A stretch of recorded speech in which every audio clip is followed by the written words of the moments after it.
it's hard to believe that Mad Max Fury Road is already what 9 years old, which is kind of nuts. But look, that's one of those movies where once you see it, it's either going to hit you and you're going to love it, or you might not love it. But for me, I loved it. I thought that movie was fantastic. I've seen it a couple of times, but I haven't seen it in a while.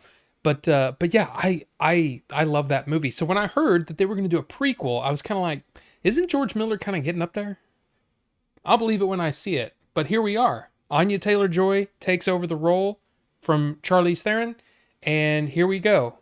Let's talk about Furiosa. Now, full transparency here. I didn't grow up with the Mad Max series. It wasn't something that my parents would allow me to watch. I don't really know why. I mean, they let me watch, Aliens and Die Hard and stuff like that. But for some reason, Mad Max, maybe they just weren't fans. I don't know. But I never got to see it. And for some reason, even though when I got older, even though I was a fan of a lot of Mel Gibson's work, I never got around to watching them until last week. I'll talk a little bit about those. I'll give you my ranking. How's that? I'll give you my ranking at the end. Anya Taylor-Joy doesn't come into the movie until about a third of the way in. So playing the younger Furiosa is Alyla Browne. Alyla. I'm not sure how to say her name, but I really enjoyed her performance here. In a lot of cases, all she had to do was kind of scowl, and you could argue that that's what Anya Taylor-Joy does a lot in the movie. But hey, I thought she was pretty good. And Charlie Fraser plays Furiosa's mom, Mary. And wow, she made an impression.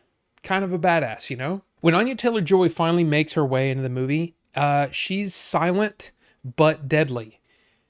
But that kind of sounds... Anyway, you know what I mean. She doesn't talk a lot, right? She doesn't have a whole lot of lines in this movie, but she shows off that she can do this stuff. Which was really kind of impressive because I've seen her in a lot of different roles. I've never seen her play a role quite like this, and I think she nails it. Tom Burke plays Praetorian Jack in this, which is kind of, he's sort of the head of the crew transporting things. So this big truck where a lot of the action scenes take place, and he kind of takes Furiosa under his wing, sort of his protege. And I had never seen him before. Though I found out that I have seen him before in Mank, David Fincher's Mank, that was on Netflix, premiered on Netflix like 2 years ago now. He played the young Orson Welles, and I thought he was great, and I love that movie, by the way. Mank is awesome. But yeah, I thought he did a pretty good job here. But I think every review that you see when it comes to Furiosa, they're going to be talking about Chris Hemsworth and how much fun he seems to be having with this. I mean, he is having the time of his life. I mean, he really seems to be enjoying this. And I've always thought he was super talented, though. It's like I didn't need any sort of dramatic role or anything like that. I think he can do pretty much anything that's thrown at him. But it was really kind of fun to just watch him sort of go crazy in this movie. And yeah, he definitely goes crazy a lot, and it's fun.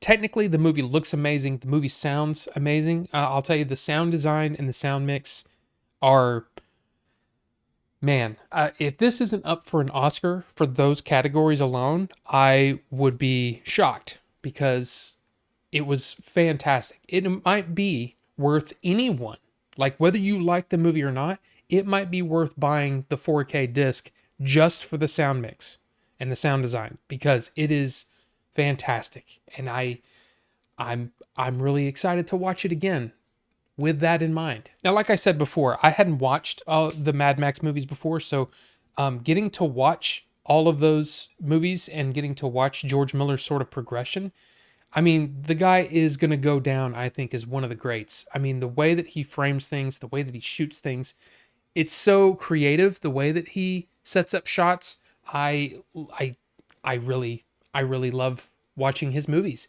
And lest we forget, he's also an Oscar winner for Happy Feet. Yes, that Happy Feet. He directed that. Crazy, right? The story is pretty well done, I will say. But I also feel like it could have been tightened up in some places. I mean, I'd have to watch the movie again to kind of see what I would cut. But it's not just because that you just want to get back to the action, which there's a lot. There's a lot of action. It just does feel a bit sluggish in some places. But that doesn't take away from the fact that this movie is crazy entertaining. And this is a minor nitpick, okay? But after watching the previous Mad Max movies last week, I was kind of like, I was a little disappointed with this just because it was so heavy and it wasn't as lighthearted. There wasn't some goofy comedy going on, and that was kind of missed a little bit. I think in this, I think it's a little too serious for the most part, but it's a minor nitpick. But I just, it would have been fun to have a little, let's have more fun. Let's have some goofy comedy. That would have been fun. The stunt work here is crazy, and you're sort of like, you're thrilled with what you're seeing. You're just like, this is amazing. But then all of a sudden you're like, oh, that's CG. Okay. And it just takes you out a little bit, which is kind of a bummer. Especially, again, I'm comparing this to the older movies and what they were able to accomplish there. And it was just kind of like, oh man, that was really cool. But I wish it wasn't CG, but it's okay because it just takes me out of it. For whatever reason, the way that they did it back in the day, it kept me locked into the story being told. But again, it's not a huge deal. Super entertaining movie. I will also say there's a section at the beginning. I'm not going to say what, but there are a couple of shots where I was like, oh boy, that's not good. But thankfully it gets a lot better after that. Overall, I got to say, I really had a pretty dang good time with Furiosa. I mean, like I said, I wish it was a little, more brisk in some places, but overall I had a good time. I had a really, really good time. George Miller still got it. And if he's up for it, I would like to see another movie in this world. I really enjoy this whole thing that he's created. It's really, really fun to watch. So I promise you a ranking, right?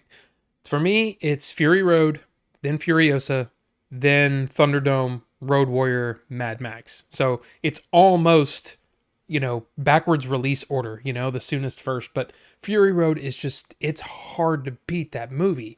So Furiosa just didn't quite get there. I don't think it's as good, but it's still really good. And the weird thing is, I mean, I know a lot of people just go on and on about the Road Warrior, but Thunderdome was really impressive. I was impressed with the world building and everything, but look, it's fun. They're all fun movies, and yeah, I'll probably watch them all again. In fact, I kind of need them on 4K. So it would be kind of cool if there was like a big bad 4K set of all of them. I might have to buy that one. So, Furiosa, a Mad Max Saga. Look, it's fun. It's good, and I think you should go see it if you're interested in it. I mean, if you see the trailer and you go, "Oh yeah, that looks like fun." Yeah, go watch it. I think you'll have a ton of fun. But I would like to hear from you. Like, what did you think of it? Hopefully, a lot of people go see it and they have their own thoughts. But and hey, give me your Mad Max ranking. Tell me why in the comment section. We'll talk about it. But anyway, thank you guys so much for watching, and we'll see you on the next one.